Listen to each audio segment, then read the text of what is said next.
September 8, 2016, Savannah, Georgia. The sun had just begun to rise, casting a soft orange hue over the rows of sleepy suburban homes. Birds chirped faintly in the distance. It was supposed to be another ordinary Thursday.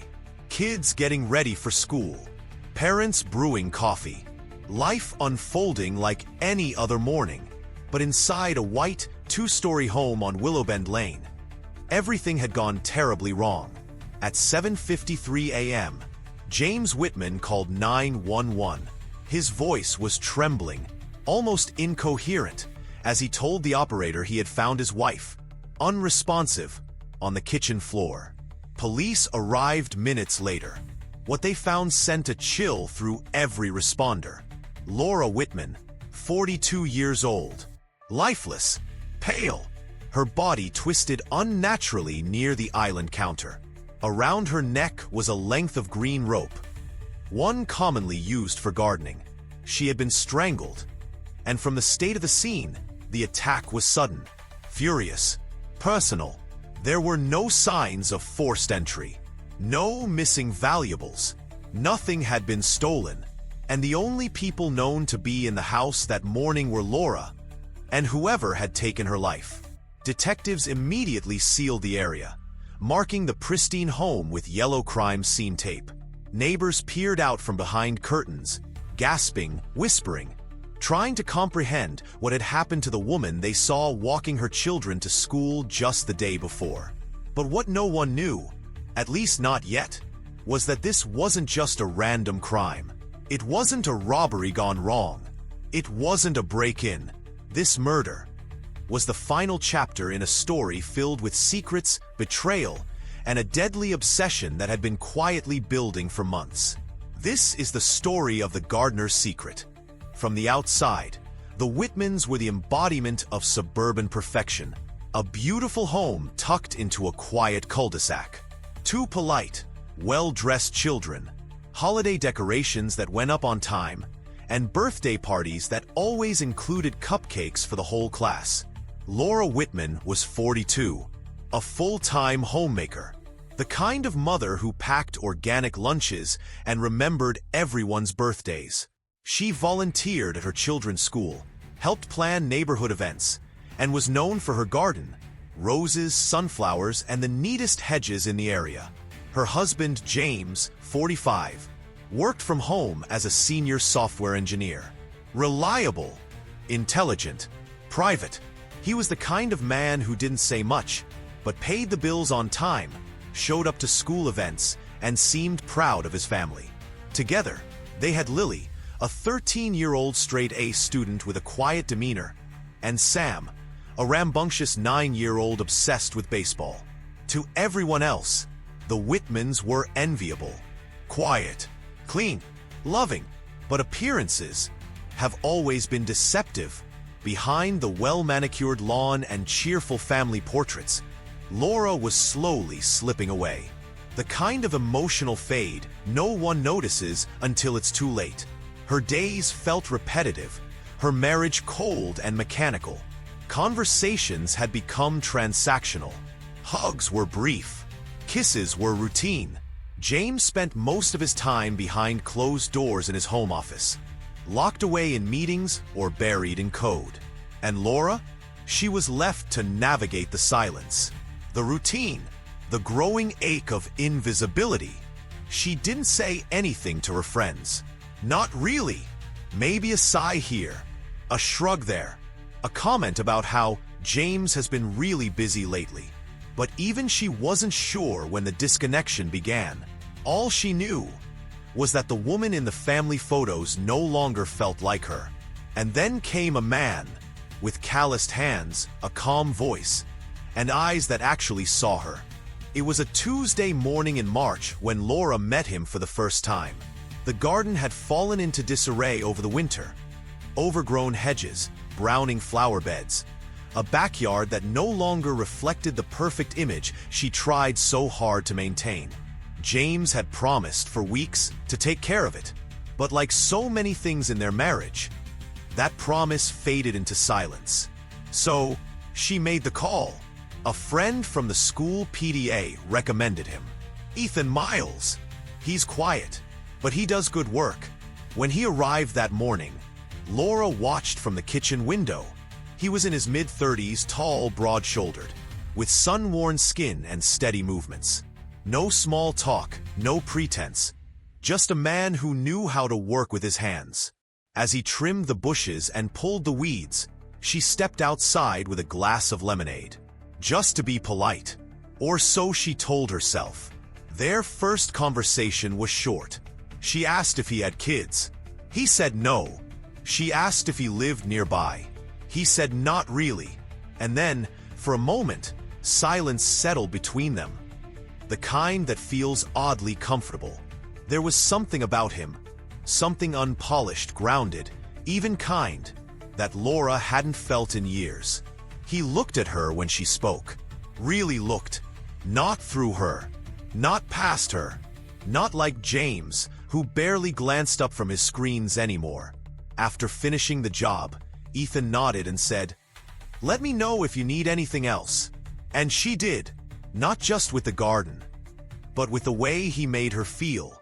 Seen, acknowledged, real. That night, Laura laid in bed next to James. He was on his laptop. She stared at the ceiling, and for the first time in a long time, she wasn't thinking about her life. She was thinking about a man named Ethan Miles. It started with excuses. The back fence was leaning. The rose bushes needed replanting. The sprinkler timer was off again. Little things, minor repairs she could have done herself. But instead, she called him. Ethan Miles always arrived early, never questioned the requests, never acted like he suspected anything. But Laura could feel the energy shifting, an invisible string pulling tighter each time he stepped onto the property.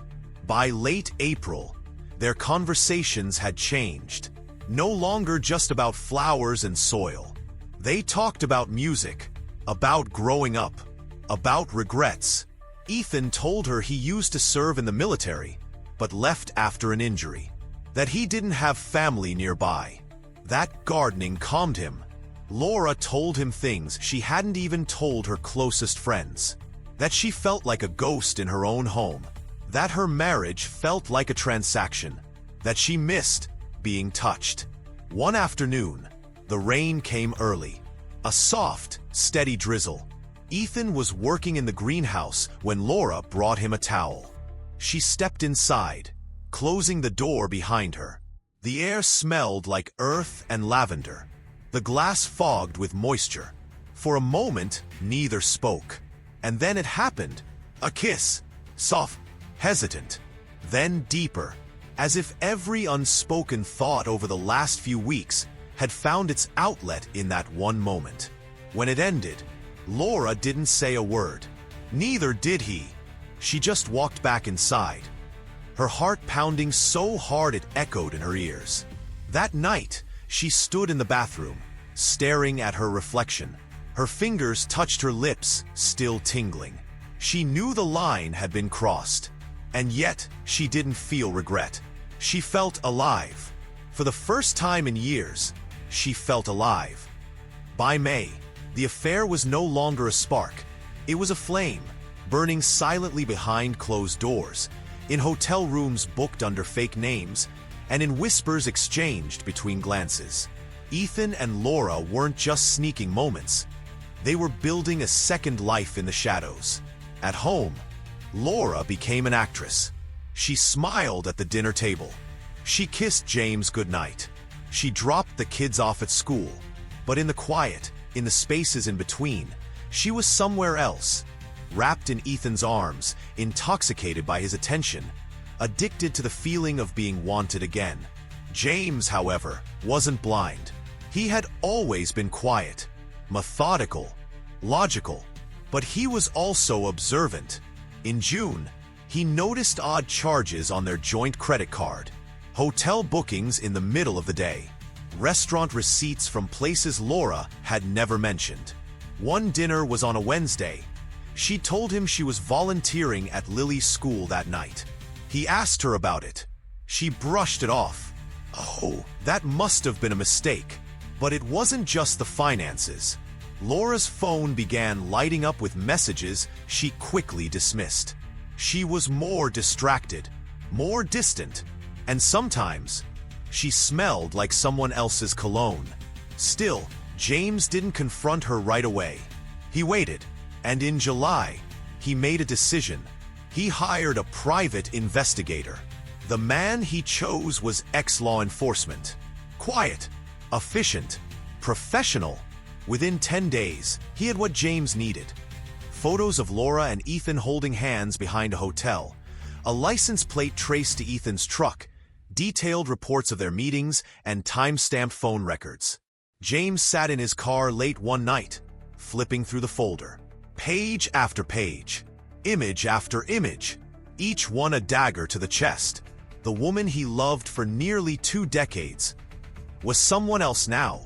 The betrayal didn't make him cry. It made him cold. And from that moment, he stopped thinking like a husband and started thinking like a man who had been lied to. September 1st, 2016. It was a Thursday morning when James finally broke the silence. He waited until the kids were off to school, until the house was quiet, until it was just the two of them, Laura and the man who had loved her, and who now knew everything. He didn't yell. He didn't throw things. He simply laid the folder on the kitchen counter. "Look through it," he said. "I already have." Laura stood frozen, her breath caught. She opened the folder with trembling hands.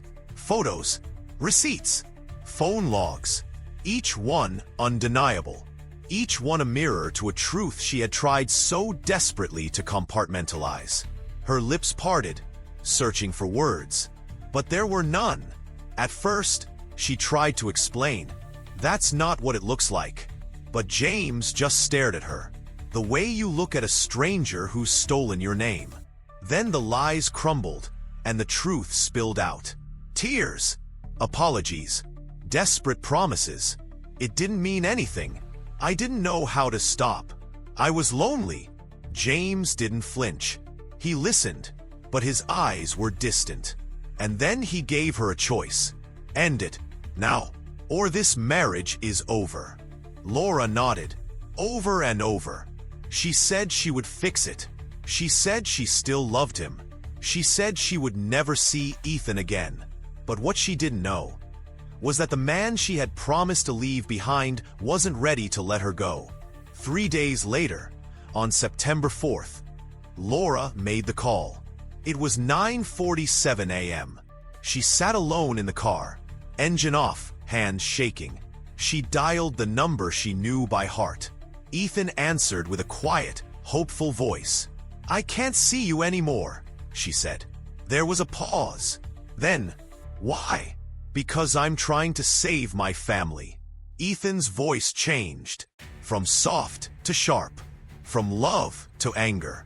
"You said you loved me. I meant it, but I can't do this anymore." And then silence. Laura hung up. She stared at the dashboard, and for a moment, she thought it was over. But it wasn't. For Ethan Miles, the end of the affair wasn't closure. It was the beginning of something far more dangerous. Something inside Ethan Miles snapped the day Laura ended it. Maybe it was heartbreak. Maybe it was rage. Maybe it was something darker that had always been there, just waiting. To Laura, it was over. A mistake she couldn't erase, but one she was determined to walk away from. To Ethan, it was a betrayal, a theft. She had stolen the dream he had built in his head, the fantasy of a life together. And he wasn't going to let her go. Not quietly. At first, it was subtle. She noticed a truck parked down the street. Same color, same shape as Ethan's. Then she'd turn her head, and it was gone. Then came the texts, blocked numbers, messages like, "You lied. He doesn't love you like I do. You'll come back. You have to." She didn't reply. She deleted everyone. But with every message, the fear inside her grew. One afternoon, While picking up Sam from baseball practice, she looked across the parking lot. And there he was, Ethan, leaning against a lamppost, not moving, just watching. She froze. Her hands gripped the steering wheel so tightly her knuckles turned white. She wanted to get out, scream, confront him, but something told her not to. Something in his eyes looked off. From that day on, she was never at ease. Every time she opened the front door, she checked the porch. Every time she drove, she checked her mirrors. And every time she saw his name in her mind, her heart raced. Then, the letters started. At first, just one, folded neatly, no return address, slipped into her mailbox. If I can't have you, no one will. She stared at it for what felt like hours. Then she ripped it up, tossed it away, and tried to pretend it never happened. But the next one came a few days later, and then another, and another. By the end of September, she had received 6. Different handwriting, same threat, same message. She wasn't safe, and neither was her family. Laura started sleeping with the lights on.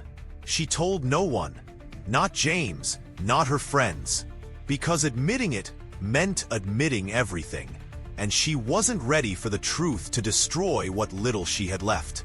September 8th, 2016. The day began like any other. The sky was clear, the air crisp with early autumn. Birds called softly as the sun rose behind the trees. At 6:30 a.m., James Whitman left the house for a work meeting. Laura was in the kitchen barefoot, tying her robe. She kissed him goodbye with a soft, almost nervous smile. He didn't notice. She turned to start breakfast. Toast, eggs, coffee. She let the dog out the back door. Forgot to lock it again. The kids would be up in half an hour. Just enough time to pretend everything was normal. But it wasn't. Somewhere, nearby, someone was already watching. Ethan Miles had been parked a block away since 5 a.m. He hadn't slept. He hadn't shaved. He hadn't stopped thinking about her. She had betrayed him, lied to him, and now she was trying to erase him. At 7:13 a.m., he slipped out of the truck and walked toward the house. Gloves on, hoodie pulled low. The back gate was open. So was the kitchen door. Inside, Laura stood at the stove, humming faintly, pouring coffee into 2 mugs. Maybe one was for James. Maybe one was for herself. She never saw him coming. Ethan stepped into the kitchen. Quiet, fast. He grabbed her from behind, one hand covering her mouth, the other wrapped around a loop of green garden rope he had carried in his coat. She struggled, kicked. The mug shattered on the floor. A chair tipped over. But he was stronger, more desperate. He didn't speak, just pulled until the sound stopped, until her body went still, until she collapsed onto the cold tile floor beneath her own stove. He stood there for a moment, breathing heavily, staring down at what he'd done, at the woman he said he loved, at the life he had just ended. Then came a sound, a creak, footsteps above. Emma, her daughter, awake. Ethan panicked. He grabbed the rope, turned, and bolted through the back door, disappearing into the stillness of the morning. Minutes later, Emma descended the stairs. She called out to her mom, and what she found would haunt her forever. Laura, on the floor, motionless, the kitchen covered in shards of ceramic and streaks of blood. Emma screamed so loudly, the neighbors 2 houses overheard it. The 911 call came in at 7:53 a.m. By 8 a.m., the Whitman house was no longer a home. It was a crime scene. By the time detectives arrived at the Whitman residence, the quiet suburban street was already lined with squad cars and yellow tape. Neighbors stood in their driveways, holding coffee mugs, mouths covered, whispering, "It's Laura!" Something happened to Laura. Inside, the house was in chaos, Emotionally and physically, Emma, just 13, sat trembling in the living room, unable to speak. Sam, her younger brother, had been pulled out of his room, confused and terrified. And James? He stood in the driveway in stunned silence, his white shirt stained with the coffee he'd dropped when the officer told him. Laura was gone. The crime scene told a clear and brutal story. Overturned chairs, a shattered coffee mug, fresh bruising around Laura's neck, and beside her body on the kitchen floor was a green garden rope. But the most important clues weren't physical. They were digital. Investigators collected Laura's phone and laptop. What they found painted a chilling picture. Text messages between Laura and Ethan Miles, dozens spanning months. Messages that started romantic and became obsessive. I miss you. I dream about you every night. Don't leave me.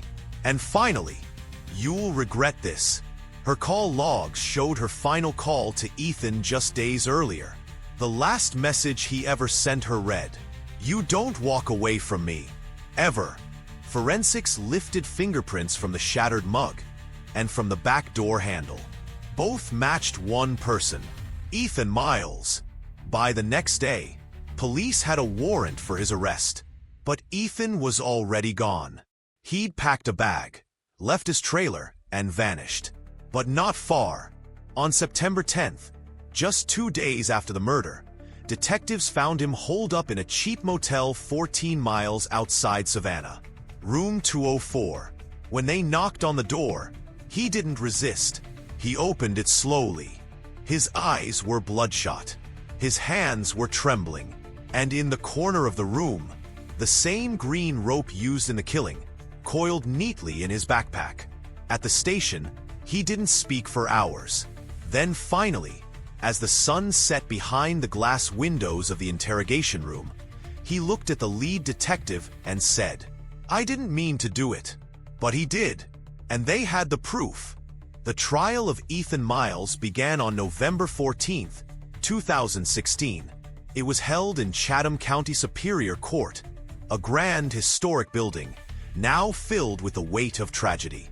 The courtroom was packed. Reporters, neighbors, friends, and a family broken by grief, searching for answers. Ethan sat at the defense table in a dark suit that didn't quite fit, his eyes empty, expression unreadable. No apology, no remorse. The prosecution didn't have to work hard to convince the jury. They had everything: his fingerprints on the back door, the rope from his backpack, surveillance footage of his truck near the Whitman home at 5:13 a.m. the morning of the murder, and perhaps most damning of all, a full confession. In it, Ethan claimed it wasn't planned, that he just wanted to talk, that it got out of hand. But the evidence painted a different picture. This wasn't a moment of passion. It was a calculated act, born from obsession, rejection, and rage. Witnesses took the stand. James Whitman, pale, exhausted, but composed, described the moment he found his wife, the breakdown of their marriage, and the months leading up to the murder. His voice cracked only once, when he mentioned Emma and Sam. Then came Karen Mitchell, Laura's best friend. She spoke of the letters, the fear Laura carried, how she wanted to protect her children, even while living in a private nightmare.